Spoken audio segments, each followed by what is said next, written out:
que a tragédia de Brumadinho completa 7 anos. Só que as marcas ainda estão longe de cicatrizar, viu? A dor, a luta e a cobrança por justiça seguem presentes na vida de quem ficou.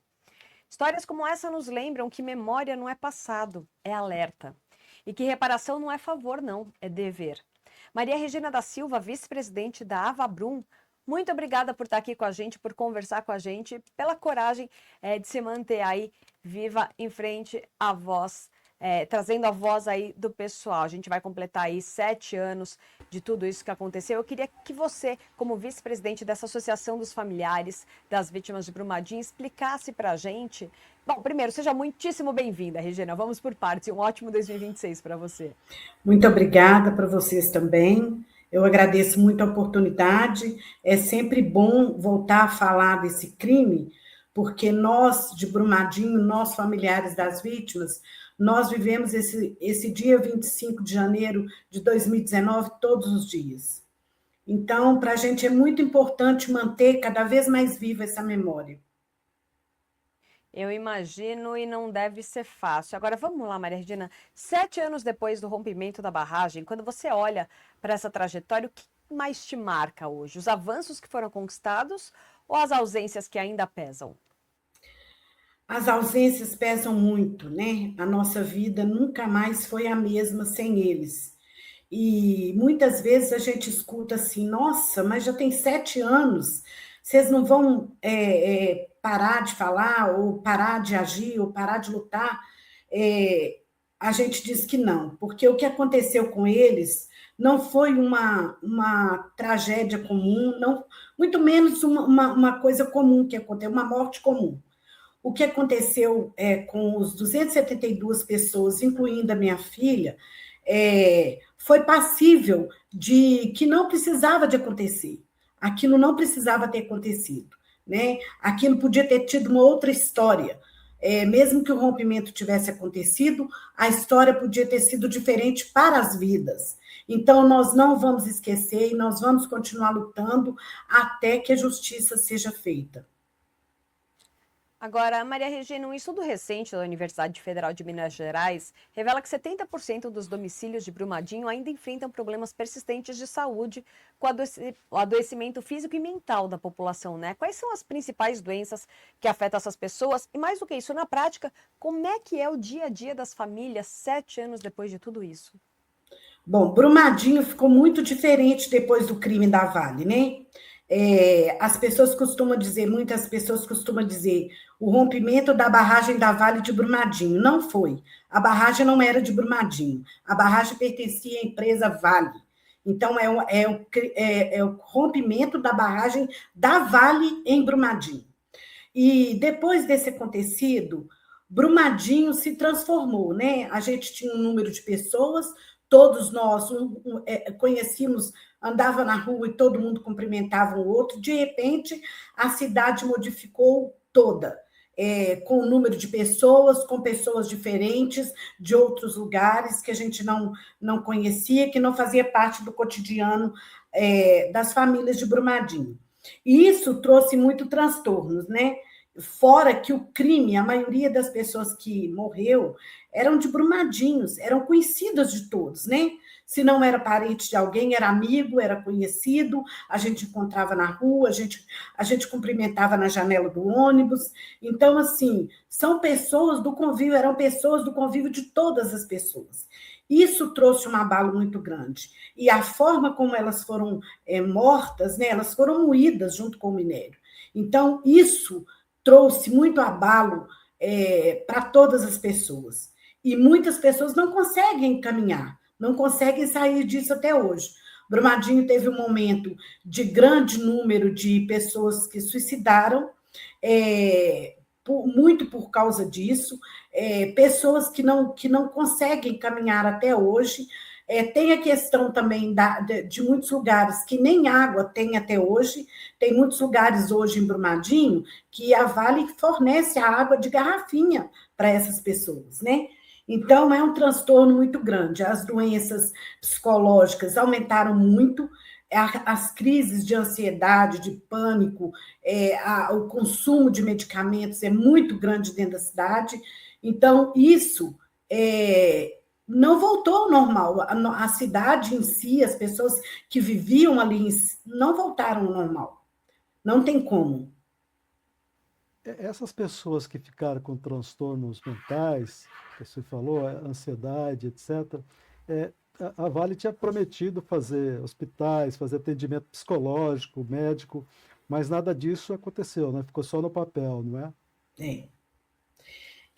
O município arca hoje, né, com o tratamento dessas pessoas e o dinheiro que a Vale, a multa referente ao rompimento da barragem, que a Vale pagou o Ministério Público do Trabalho, esse dinheiro ele volta em forma de projetos. E nós, da Avabrum, temos um voto no comitê do Ministério Público do Trabalho. E nós estamos fazendo em vários lugares. Aqui em Betim foram feitas várias UPAs, aqui em São Joaquim de Bicas, parece que foi 4 ou 5. A gente tem hospitais. Essa semana, no início de dezembro, foi inaugurado um hospital em Teoflotone. Aqui onde eu moro, em Sarzedo, está sendo construído com esse dinheiro, né? Um outro hospital. Então, é dessa forma que nós estamos caminhando. A Vale diz que está reparando. A gente não vê muito onde essa reparação está se dando, porque a cidade ela continua do mesmo jeito que estava, as obras que ela fala que faz, a gente também não vê. Então, a gente queria muito ver onde é que está realmente acontecendo essa reparação que ela diz que está fazendo. Houve um acordo em 2021, né, em que a promessa era que tudo seria reparado, que casas seriam construídas, porque muita gente que teve suas propriedades levadas pela lama, teve pousadas, além das mortes, né, 272, né, e também teve muitos desaparecidos também, né. Como é que é esse pânico da população, porque também há um termo usado aí que é a lama invisível. Como é que é Exatamente. Como é que isso funciona? O que significa isso? Bom, a Vale, ela fala que está reparando, né? Mas, na verdade, a gente não consegue ver essa reparação. Esse acordo que foi feito, ele foi feito a portas fechadas, nenhum familiar de vítima participou desse acordo, foi feito um acordo entre ela e o governo, e nesse acordo, que esse dinheiro que foi para o Ministério Público é referente à multa, que é o que nós trazemos para fazer as ações sociais e de projetos para a reparação do dano que foi causado. Essa lama invisível é esse pânico, né, que a gente vive nele até hoje. A gente costuma falar que o dia 25 de janeiro de 2019, ele vive dentro da gente todos os dias. Hoje mesmo eu estava falando disso aqui na minha casa. É como se a gente revivesse, porque o que a gente não conforma não é com a morte em si, é com o destino que foi dado àqueles trabalhadores. O fato de a empresa saber, de pessoas dentro da empresa, saber da possibilidade daquele rompimento e ninguém ter feito nada para tirá-los de lá. Ali, para a empresa, aquelas pessoas eram números, mas para nós não era. Aquelas pessoas tinham compromissos aqui, elas tinham que voltar para nós. E a empresa não permitiu isso. Hoje, ainda se encontra 2 pessoas que não foram encontradas. Nada, nenhum segmento corpóreo. Isso é muito triste. E é isso que a gente não conforma. A forma como a Vale matou aquelas pessoas, né? Ela moeu aquelas pessoas junto com o minério. Isso é a parte que, para a gente, é terrível. E a gente não consegue desvencilhar daquele dia e nem esquecer que aquilo tudo podia ter sido evitado. Bom, hoje a gente está falando com a Maria Regina da Silva, vice-presidente da Avabrum, associação que representa os familiares das 272 vítimas de Brumadinho. Maria Regina, ao longo desses anos, a mobilização das famílias se transformou em uma voz política e social muito forte, né? Em que momento você percebeu que a luta precisaria ir além do luto? Na verdade, mãe da Priscila, eu fiquei durante 1 ano paralisada. eu não conseguia fazer essa caminhada. E eu não conseguia olhar o atestado de óbito da minha filha, e hoje ele está guardado, eu ainda consigo, com muita dificuldade. E quando eu via as meninas, né, as fundadoras da associação, a Andresa, a Josi, Nayara, elas andando com aquela dor imensa e falando em nome de todos e gritando para que se houvesse justiça, porque no início a gente, todos os familiares, todas as pessoas, Brumadinho inteiro, acreditava que aquilo tinha sido um acidente, né? Um mero acidente. Mas não, a partir do momento que a investigação da polícia foi avançando, foi se vendo que não, que tinha pessoas que sabiam daquela possibilidade de rompimento, né? Então, quando eu vi aquela mãe de um filho apenas, colocando a dor dela num canto, eu não sei onde, para gritar por justiça, para falar. Aquela mãe saiu daqui do Brasil para chegar na ONU, para fazer uma denúncia que aqui tinha acontecido um crime gigantesco. E eu vi aquilo e eu pensava, eu também preciso lutar, eu também preciso ajudar nessa luta, né? E aí, no próximo, os 2 anos se passaram e eu fui convidada e achei que seria a oportunidade de também fortalecer a luta e de também estar presente na luta. Agora, Maria Regina, depois de Brumadinho, muito se falou em mudanças na legislação e na fiscalização da mineração. O que de fato mudou e o que ficou só no discurso? Na verdade, praticamente tudo está só no discurso, né? Porque a todo momento eles tentam flexibilizar todas as leis. Hoje, nós temos as empresas são obrigadas, elas estão fazendo o descomissionamento de barragem, mas a passos lentos, né? Muito devagar, e a todo momento se tenta facilitar para que essas empresas não cumpram aquilo que foi determinado. E nós, da Avabrum, temos que ficar alerta a todo momento. Nós temos quase 400 barragens em Minas Gerais e tem muitas em risco de rompimento, e a gente sabe que se alguma dessas barragens romper, outras pessoas irão morrer. E a nossa luta, uma das bandeiras da Avabrum também é essa, que novos crimes como esse, que não tem outras mães, outras esposas, outros filhos, para chorar aquilo que é evitável, né? Aliás, falando nisso, né, a gente está falando com a Maria Regina, da Avabrum, a gente não pode esquecer de Mariana também, né? Porque Mariana aconteceu 4 anos antes de Brumadinho. E Mariana, embora tenha morrido 19 pessoas, mas sempre são vidas, né, que se foram ceifadas aí, se arrastou milhares de toneladas de metros cúbicos que foram parar até no Espírito Santo, né? E nisso se devastou rios, solos e tudo. E tal. Quais são as semelhanças e diferenças de Brumadinho e de Mariana? Bom, nós da Avabrum, nós costumamos dizer o seguinte, que se a gente tivesse gritado por Mariana, talvez não tivesse acontecido em Brumadinho. Quando aconteceu o rompimento de Mariana, eu pessoalmente perguntei à minha filha, Priscila, tem uma barragem aqui onde você trabalha? Ela disse, não, mãe, claro que não. Lá tem uma barragem, mas é muito segura. Imagina se a Vale vai permitir que uma barragem rompa. E aí, quando a gente dizia que a Vale também estava dentro do rompimento de Brumadinho, todos eles juravam que não estava. Então, é feito uma lavagem cerebral, né? Os funcionários entendiam que eles estavam no lugar mais seguro do mundo e que aquilo que aconteceu em Mariana foi uma fatalidade.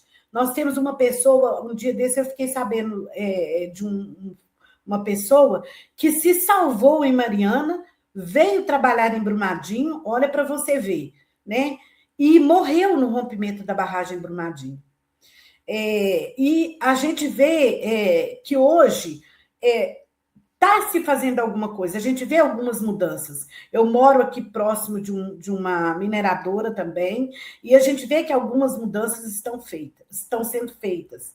Mas a gente também precisa acelerar esse processo. Nós estamos vendo aí a crise ambiental cada vez mais crescente, né?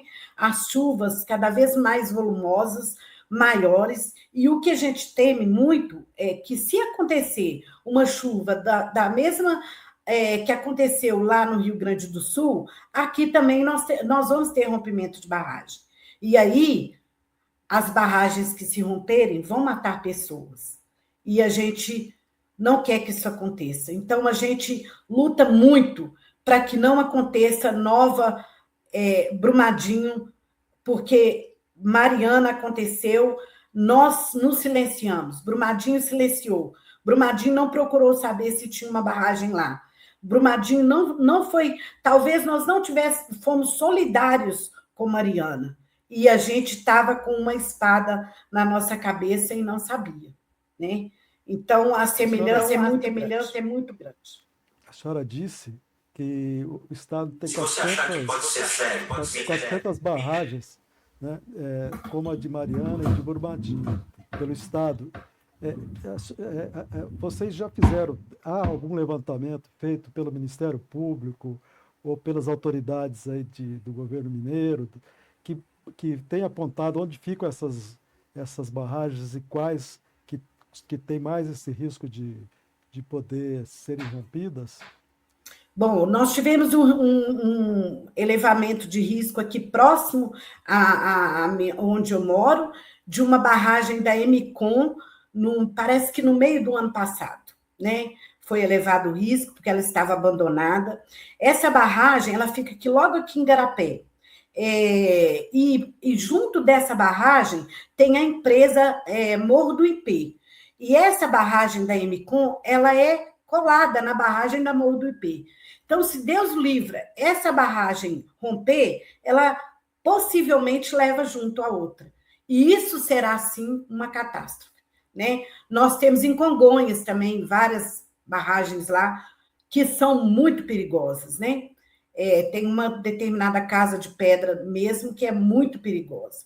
Então, precisa ser olhado, o governo tem que ter mais responsabilidade com esses riscos de rompimento de barragem, porque os nossos estavam trabalhando, né? Eles foram mortos.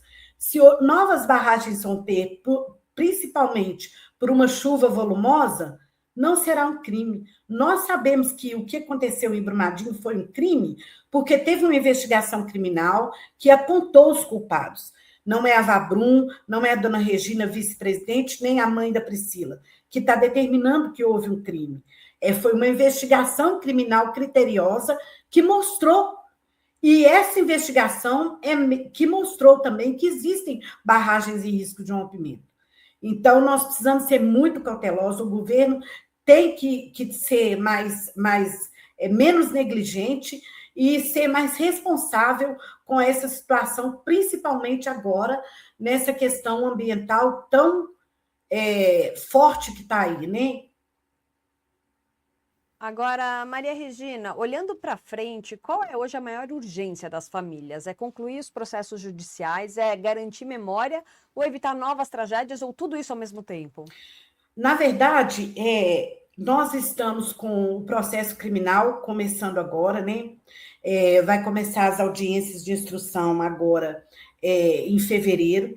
Essas audiências elas vão acontecer até maio de 2027, 2 dias na semana. Então, a gente precisa muito de toda a mídia possível para nos acompanhar nessas audiências. E também temos o que está correndo em Brasília, no STJ, né? A questão do Fábio, o ex-presidente da Vale, né? Ele conseguiu um habeas corpus, mas o MP entrou com recurso pedindo para que ele volte para o processo criminal, para que ele seja pelo menos julgado, porque neste tempo todo ele praticamente comandou esse processo criminal. E agora está lá no STJ, começou o julgamento, o final, parece que novembro, nós tivemos um julgamento, o ministro Sebastião Reis, ele votou favorável para que ele volte para o processo. No dia 19 de dezembro, tivemos lá novamente, e o ministro Rogério Schietti também votou favorável para que ele volte para o processo, e agora tem mais 3 ministros para votar. E a gente precisa de mais um voto para que o Fábio, o ex-presidente da Vale, volte para o processo. Nós sabemos que ele também teve a sua parcela de culpa, ele recebeu um e-mail dizendo da possibilidade do rompimento e do perigo que estava a barragem e de que precisaria ser feita alguma coisa.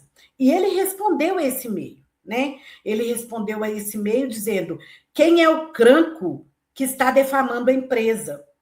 E ele queria saber quem era essa pessoa para que ele pudesse punir. Mas essa